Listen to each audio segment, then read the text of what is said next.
नमस्कार दोस्तों, मैं जितेंद्र सिंह आपका स्वागत करता हूं नेतन ऑनलाइन क्लासेज में। और आज आपके सामने फिर से उपस्थित हुआ हूँ बाल मनोविज्ञान का प्रश्नोत्तरी कार्यक्रम लेकर, और आशा करता हूं कि आने वाले आपकी परीक्षा में यह आपके लिए उपयोगी सिद्ध होगा। चलिए स्टार्ट करते हैं। आपके क्रियात्मक अनुसंधान को लेकर के आज का प्रश्नोत्तरी कार्यक्रम है, जिसमें पहला प्रश्न है वो आपके सामने आपकी स्क्रीन पर है। पढ़िए और इसके आंसर देने की कोशिश कीजिए और मुझे कमेंट करके ज़रूर बताइएगा कि आपके कितने प्रश्न जो है सही हुआ। ठीक है,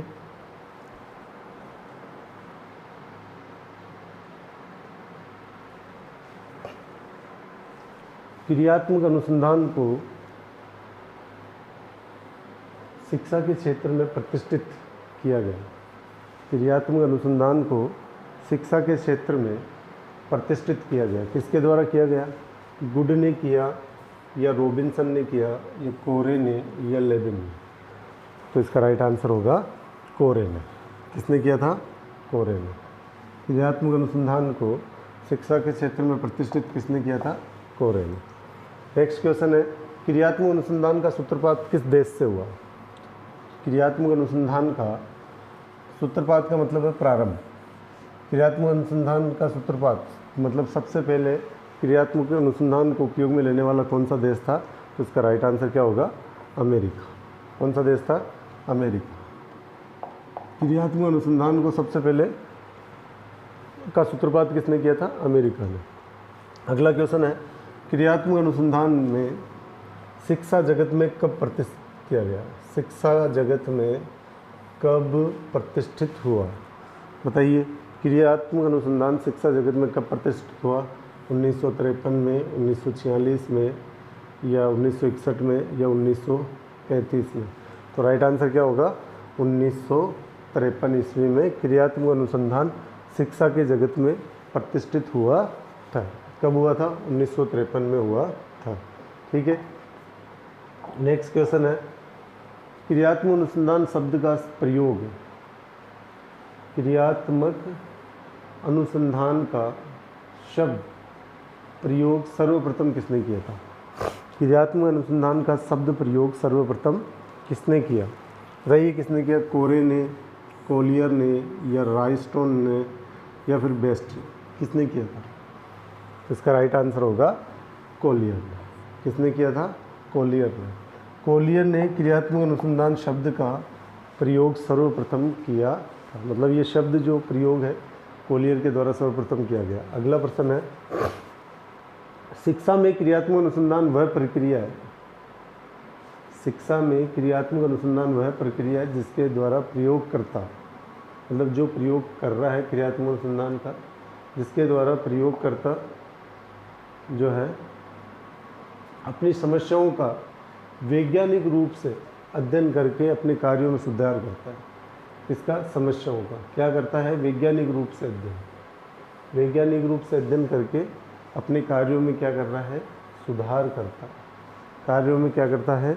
सुधार करता है। तो बताइए, शिक्षा के में क्रियात्मक अनुसंधान वह प्रक्रिया है जिसके द्वारा प्रयोगकर्ता अपनी समस्याओं का वैज्ञानिक रूप से अध्ययन करके अपने कार्यों में क्या कर रहा है? सुधार कर रहा है। ये किसका है? तो ये ऑप्शन होगा स्टीफन एम कोरे की, स्टीफन एम कोरे की। ठीक है, इसका आंसर होगा स्टीफन एम कोरे। नेक्स्ट प्रश्न है, क्रियात्मक अनुसंधान के लिए आवश्यक है, क्या जरूरी है? क्रियात्मक अनुसंधान अगर करना है तो क्या आवश्यक है? प्रख्यात शिक्षक, पर्याप्त समय, परिकल्पना का निर्माण, या कक्षा कक्ष? देखो, किस चीज़ का ज़्यादा आवश्यकता है? परिकल्पना निर्माण। क्या राइट आंसर क्या होगा? परिकल्पना निर्माण। मतलब क्रियात्मक अनुसंधान के लिए सबसे पहले क्या आवश्यक है? परिकल्पना का निर्माण करना। परिकल्पना मतलब कि किस प्रकार से जो है किसी समस्या को सुलझाने के लिए क्रियात्मक अनुसंधान करना है, तो उसकी कल्पना का निर्माण होना जरूरी है, परिकल्पना करना जरूरी है। ठीक है। क्रियात्मक अनुसंधान का संबंध होता है, क्रियात्मक अनुसंधान का संबंध किससे होता है? विद्यालय की समस्याओं से, छात्रों की समस्याओं से, शिक्षकों की घरेलू समस्याओं से, या मनोरंजन से? बताइए, क्रियात्मक अनुसंधान का संबंध किससे होता है? क्रियात्मक अनुसंधान का संबंध किससे होता है? विद्यालय की समस्याओं से, छात्रों की समस्याओं से, शिक्षकों की घरेलू समस्याओं से, या मनोरंजन से? देखिए, शिक्षा के क्षेत्र में क्रियात्मक अनुसंधान का मतलब है कि विद्यालय की जितनी भी समस्या है उनसे इसका संबंध होता है। किससे होता है? विद्यालय की समस्याओं से। किससे संबंध होगा? विद्यालय की समस्याओं से। ठीक है। नेक्स्ट क्वेश्चन है, किस विद्वान ने क्रियात्मक अनुसंधान में 7 सोपान आवश्यक है? किसने कहा था? कौन से विद्वान ने के द्वारा, कौन से विद्वान के द्वारा क्रियात्मक अनुसंधान में 7 सोपान, कितने सोपान? 7 सोपान आवश्यक है। किसके द्वारा आवश्यक है? रॉबर्टसन के द्वारा, एंडरसन के द्वारा, पीटरसन के द्वारा या सिम्पसन के द्वारा? तो इसका राइट आंसर क्या होगा? एंडरसन ने। एंडरसन के द्वारा क्रियात्मक अनुसंधान में 7 सोपान है। एंडरसन के द्वारा कितने सोपान है? 7 सोपान आवश्यक है। क्रियात्मक अनुसंधान के कितने सोपान आवश्यक है? 7 सोपान आवश्यक है। नेक्स्ट क्वेश्चन है, क्रियात्मक अनुसंधान में किन समस्याओं का समाधान नहीं किया जाता है? क्रियात्मक अनुसंधान में किन समस्याओं का समाधान नहीं किया जाता है? नहीं किया जाता है। क्रियात्मक अनुसंधान में ऐसी कौन सी समस्याएं हैं जिनका समाधान नहीं किया जाता? बाल व्यवहार संबंधी समस्या, समाधान किया जाता है। शिक्षण संबंधी समस्या, समाधान किया जाता है। परीक्षा संबंधी समस्या, समाधान किया जाता है। घरेलू कार्य संबंधी समस्याओं का, देखिए घरेलू कार्य से क्रियात्मक अनुसंधान का कोई लेना देना नहीं है, तो अपना राइट आंसर क्या हो जाएगा? ये हो जाएगा, क्योंकि जो नहीं किया जाता है वो पूछा है, तो घरेलू कार्य संबंधी समस्याओं का निर्माण इसमें नहीं किया जाता है। ठीक है। नेक्स्ट क्वेश्चन है, निम्न में से बाल व्यवहार संबंधी समस्या नहीं है। अपने को क्या बताना है? बाल व्यवहार से संबंधी समस्या जो नहीं है, ये ध्यान रखना, नहीं है वो बताना है। यौन अपराध बाल व्यवहार से संबंधित हो सकता है। उपलब्धियों का सही मूल्यांकन नहीं होना, ये उपलब्धियों का सही मूल्यांकन नहीं होना, ये बाल व्यवहार से संबंधित समस्या नहीं है। विद्यालय से भाग जाना बाल व्यवहार से संबंधित समस्या हो सकती है। ठीक है। कक्षा में लड़ाई झगड़ा करना, ये भी बाल व्यवहार से संबंधित समस्या हो सकती है। तो जो नहीं है वो पूछा है। नहीं का मतलब है कि अपने को आंसर देना है कि जो बाल व्यवहार से संबंधित नहीं है वो बताना। तो इसका राइट आंसर क्या होगा? उपलब्धियों का सही मूल्यांकन नहीं होना, ये बाल व्यवहार से संबंधित समस्या नहीं है। कौन सी समस्या नहीं है? उपलब्धियों का सही मूल्यांकन नहीं होना। नेक्स्ट प्रश्न है, क्रियात्मक अनुसंधान का मूल उद्देश्य है। क्रियात्मक अनुसंधान का मूल उद्देश्य क्या है? मूल, किस उद्देश्य के लिए क्रियात्मक अनुसंधान किया जाता है? उसका मूल उद्देश्य क्या है? क्रियात्मक अनुसंधान किस उद्देश्य के लिए किया जाता है? क्रियात्मक अनुसंधान का मूल उद्देश्य क्या है, ये बताना। तो विद्यालय की कार्य प्रणाली में सुधार करना, विद्यालय का आर्थिक ढांचा सुधारना, नए सिद्धांतों की खोज करना, पुराने सिद्धांतों की व्याख्या करना। तो सबसे मूल जो उद्देश्य है वो है विद्यालय की कार्य प्रणाली में सुधार करना। क्या है मूल उद्देश्य? विद्यालय की कार्य प्रणाली में सुधार करना। क्रियात्मक अनुसंधान का मूल उद्देश्य क्या होगा? विद्यालय की कार्य प्रणाली में सुधार करना। ठीक है। राइट आंसर क्या है? 1 नंबर, विद्यालय की कार्य प्रणाली में सुधार करना। नेक्स्ट प्रश्न है, क्रियात्मक अनुसंधान संबंधी सीमित होता है। क्रियात्मक अनुसंधान सीमित होता है, किस पर सीमित होता है भाई? कहाँ तक सीमित होता है? घर तक, विद्यालय तक, समाज तक या कक्षा तक? विद्यालय कहाँ तक क्रियात्मक अनुसंधान जो है वो सीमित होता है, कहाँ तक होता है? इसका राइट आंसर क्या होगा? विद्यालय तक। क्रियात्मक अनुसंधान कहाँ तक सीमित होता है? विद्यालय तक। ठीक है। नेक्स्ट क्वेश्चन है, क्रियात्मक अनुसंधान से हल की जा सकती है, किस चीज़ को हल किया जा सकता है? पर्यावरण प्रदूषण की समस्या, समाज की बुराइयाँ, धूम्रपान की आदत, उपयुक्त सभी। तो इसका राइट आंसर होगा बालकों में धूम्रपान करने की आदत को सुधारा किया जा सकता है, क्योंकि जो क्रियात्मक अनुसंधान है वो विद्यालय में किया जाता है। और किसके लिए किया जाता है?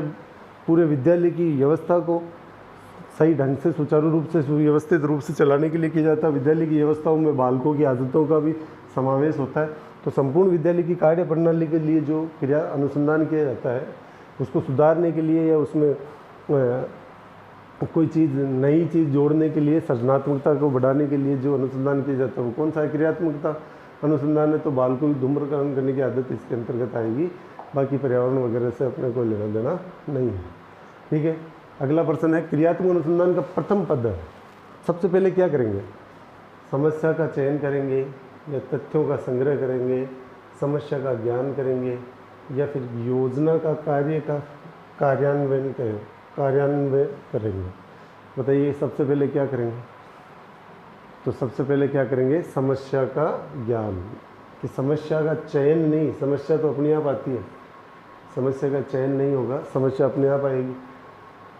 तथ्यों का संग्रह भी नहीं होगा, पहले समस्या का ज्ञान किया जाएगा, फिर उसके आधार पे बाकी की उनके पद जो है उस पर कार्य किया जाएगा। तो इसका राइट आंसर क्या होगा? समस्याओं का ज्ञान। समस्या का ज्ञान होगा, उसके आधार पर फिर पद किया जाएगा। नेक्स्ट प्रश्न है क्रियात्मक अनुसंधान का सोपान है। क्रियात्मक सोपान का मतलब है क्रियात्मक अनुसंधान में कितने प्रकार के हमें कार्य करने पड़ते हैं। क्रियात्मक अनुसंधान को सुव्यवस्थित रूप से करने के लिए कौन कौन से कार्य करने पड़ते हैं, उन कार्यों के लिए हमें क्या करना पड़ता है, वो चीज़ इसमें पूछी गई है। तो क्रियात्मक अनुसंधान का सोपान कौन सा है? समस्या का चयन करेंगे, अभी पढ़ा अपन ने, तथ्य के संग्रह विधियाँ करेंगे, योजना का कार्यान्वयन करेंगे, उपयुक्त सभी। तो इसका राइट आंसर होगा सभी करेंगे। पहले चयन करेंगे, तथ्य संग्रह करेंगे, योजना बनाएंगे, का कार्यान्वयन करेंगे। ये सभी कार्य क्रियात्मक अनुसंधान के अंतर्गत किए जाते हैं। क्रियात्मक अनुसंधान शिक्षकों, निरीक्षकों और प्रशंसकों द्वारा अपने निर्णयों और कार्यों की गुणवत्ता में सुधार हेतु किस किस के द्वारा? शिक्षक, निरीक्षक और प्रशंसक क्या करते हैं? अपने निर्णय और कार्यों की गुणवत्ता, अपने निर्णय और कार्य की गुणवत्ता में सुधार हेतु प्रयोग किए जाने वाला अनुसंधान है। किसके द्वारा? जो शिक्षक है वो भी अपने निर्णय या अपने कार्य में सुधार किया जा कर की गुणवत्ता में सुधार कर सकता है, निरीक्षक भी अपने कार्य और कार्य और निर्णय की गुणवत्ता में सुधार कर सकता है, और प्रशंसक भी अपने कार्य की निर्णय और कार्यों के निर्णय और गुणवत्ता में सुधार कर सकता है। किया जाने वाला अनुसंधान है, मतलब तीनों का, शिक्षकों का, निरीक्षकों का, प्रशंसकों का अपने निर्णयों और कार्यों की गुणवत्ता में सुधार प्रशंसकों द्वारा अपने किया जाने वाला अनुसंधान है। ये परिभाषा किसने दी थी? तो यह राइट आंसर क्या होगा? ये परिभाषा दी थी गुड ने। क्योंकि देखो तीनों में सुधार होता है तो अच्छी बात है। शिक्षक भी अपने कार्य में प्रणाली में सुधार कर सकते हैं, गुणवत्ता में सुधार कर सकते हैं, निरीक्षक भी अपनी गुणवत्ता में सुधार कर सकते हैं और प्रशंसक भी अपनी गुणवत्ता और कार्यों में सुधार कर सकते हैं। तो जब तीनों सुधार कर सकते हैं तो बहुत अच्छी बात है। और अच्छी बात के लिए क्या आता है? अच्छी चीज़ के लिए हम क्या बताते हैं? गुड। तो ये किसने कहा था? गुड ने कहा था। किसने कहा था? गुड ने ऐसा कहा था, क्योंकि तीनों जब सुधार कर रहे हैं तो अच्छी बात है, गुड ने कहा था। ठीक है, नेक्स्ट प्रश्न है क्रियात्मक अनुसंधान का उद्देश्य है। क्या उद्देश्य हो सकता है बताइए? विद्यालय की कार्य प्रणाली में सुधार, ये तो मेन मुख्य उद्देश्य है। छात्र व शिक्षकों में दोषों का निराकरण करना, ये भी हो सकता है। विद्यालय के संगठन में सुधार करना, ये भी हो सकता है। इसका राइट आंसर होगा सभी। क्या होगा? सभी। सभी जो है वो क्रियात्मक अनुसंधान का उद्देश्य हो सकता है। नेक्स्ट प्रश्न है क्रियात्मक अनुसंधान में परिणामों का प्रयोग करता होता है। क्रियात्मक अनुसंधान जब होगा उसके जो परिणाम आएंगे, परिणाम के बाद उसको प्रयोग कौन करेगा? प्रयोगकर्ता कौन करेगा बताइए? शोधनकर्ता, पर्यवेक्षक से लेना देना ही नहीं है, प्रधानाध्यापक से मतलब नहीं, विद्यालय के छात्र से भी कोई लेना देना नहीं। कौन करेगा? जो शोध कर रहा है वो ही उसके परिणामों का प्रयोग करेगा। जो शोध कर रहा है वही उसके परिणामों का प्रयोग करेगा। नेक्स्ट प्रश्न है क्रियात्मक परीक्षण बैटरी के निर्माता। देखिए ध्यान रखना, क्रियात्मक परीक्षण बैटरी इंपॉर्टेंट प्रश्न है। क्रियात्मक परीक्षण बैटरी के निर्माता कौन थे? क्रियात्मक परीक्षण बैटरी के निर्माता थे, तो राइट आंसर होगा अलेक्जेंडर। कौन थे? अलेक्जेंडर। क्रियात्मक परीक्षण बैटरी के निर्माता कौन थे? अलेक्जेंडर। और नेक्स्ट प्रश्न है क्रियात्मक अनुसंधान का उद्देश्य है। भाई क्यों किया जाता है क्रियात्मक अनुसंधान? क्रियात्मक अनुसंधान करने का क्या उद्देश्य है? नवीन ज्ञान की खोज करना हो सकता है, शैक्षिक परिस्थितियों में व्यवहार विज्ञान का विकास करना हो सकता है, शिक्षण में व्यवहार का विकास करना, शैक्षिक परिस्थितियों में व्यवहार विज्ञान का विकास करना भी हो सकता है, विद्यालय तथा शैक्षिक कार्य प्रणाली में सुधार करना, ये तो है ही। तो इसका राइट आंसर हो जाएगा, मेन जो इम्पोर्टेंट है वो आएगा विद्यालय तथा शैक्षिक कार्य प्रणाली में सुधार करना, क्योंकि ये नवीन ज्ञान की खोज करना नहीं है। जो आपको काम करता है क्रियात्मक अनुसंधान में वो कर रहा है कि सीखने में या सुचारू रूप से विद्यालय की व्यवस्था बनाए रखने में क्या कमियां आ रही है, बच्चों की अधिगम लर्निंग में क्या प्रॉब्लम आ रही है, या बच्चों के किस प्रकार से प्रणाली में किस प्रकार शिक्षक शैक्षिक प्रणाली में सिखाने के लिए बच्चों को सिखाने के लिए को प्रणाली में क्या सुधार किया जाता है, इससे इम्पोर्टेंट है। नवीन ज्ञान की खोज करना इसका काम नहीं है। शैक्षिक परिस्थिति में व्यवहार विज्ञान का विकास करना ये काम नहीं है, क्योंकि लुभावने ऑप्शन है, अपने को लगेगा सभी है, सब नहीं है। क्या है, विद्यालय से संबंधित शैक्षिक कार्य प्रणाली में सुधार करना जो है इसका मुख्य उद्देश्य है। नेक्स्ट प्रश्न है, शिक्षा के क्षेत्र में क्रियात्मक अनुसंधान का सर्वप्रथम प्रयोग किया था, तो किसने किया था? देखो, क्रियात्मक अनुसंधान से लेना देना नहीं है इनका।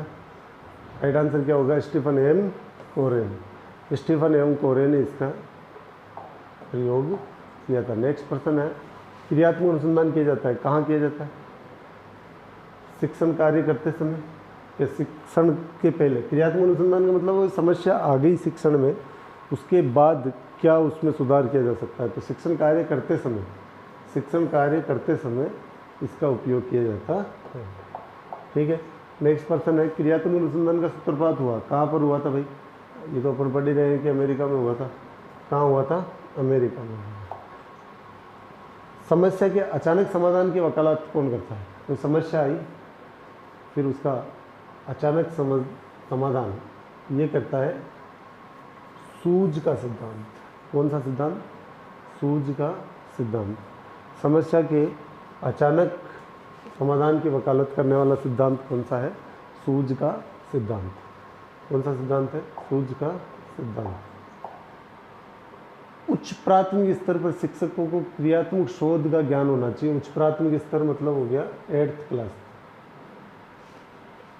शिक्षकों को क्रियात्मक शोध का ज्ञान होना चाहिए। इम्पोर्टेंट प्रश्न है, क्यों होना चाहिए?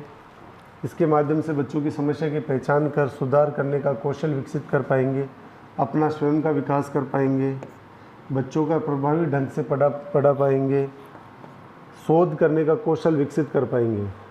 देखिए, इसके माध्यम से बच्चों की समस्याओं को सुधार करने विकसित कर पाएंगे, ये इसका राइट आंसर हो जाएगा। शोध करने का कौशल विकसित कर पाएंगे, ये तो पूर्णतः विकसित होता ही है। ठीक है। नेक्स्ट प्रश्न है, शिक्षा के क्षेत्र में क्रियात्मक अनुसंधान को व्यवहारिक बनाने का श्रेय किसको जाता है? शिक्षा के क्षेत्र में किसको जाता है? स्टीफन एम कोरे को जाता है। ठीक है। नेक्स्ट, तो ये था क्रियात्मक अनुसंधान को लेकर प्रश्नोत्तरी कार्यक्रम। आशा करता हूँ कि आपको समझ में आया होगा, और मुझे कमेंट करके ज़रूर बताइएगा कि आपके कितने क्वेश्चन सही है। फिर से मैं पूरी कोशिश कर रहा हूँ कि लगभग 20,000 क्वेश्चन SST में मैंने तैयार किए हैं, जो आपकी रीट की परीक्षा से पहले मैं उनका एक वीडियो बना करके आपके सामने ज़रूर लाने का प्रयास करूँगा।